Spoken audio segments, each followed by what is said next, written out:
మిత్రులారా, ఈరోజు check bounce కేసులో కేసులు వేసిన వ్యక్తి చనిపోతే కేసు ఎలా అనే విషయాల మీద మరి మన నెల్లూరు నుంచి ఈరోజు మన నవాబ్పేట వాస్తవ్యులు శ్రీనివాసరావు గారు ఒక సమస్యను అడగటం జరిగింది.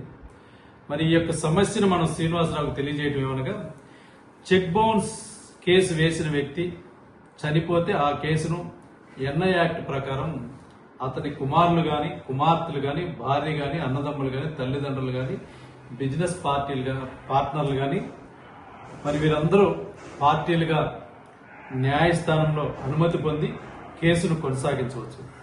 ఈ కేసులో ఉన్న డాక్యుమెంట్లను సాక్ష్యంగా కోర్టు పరిగణించి తీర్పులను ఇవ్వవచ్చు.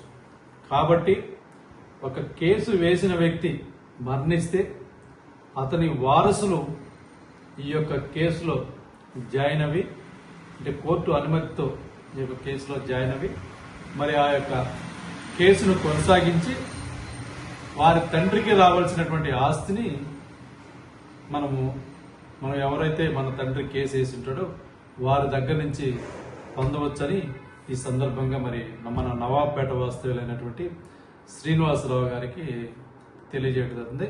థ్యాంక్ యూ అండి. మీరు ఇలాంటి క్వశ్చన్లు అడిగినది ఇవన్నీ కూడా ప్రజలకు ఉపయోగపడేటివి కాబట్టి గీతామయ లీగల్ సర్వీస్ ద్వారా ప్రజలను అవేర్నెస్ చేయడానికి మరి ఇలాంటి విషయాలన్నీ కూడా తెలియజేస్తున్నామని ఈ సందర్భంగా ఈ యొక్క వీడియో ముఖంగా తెలియజేస్తున్నాం.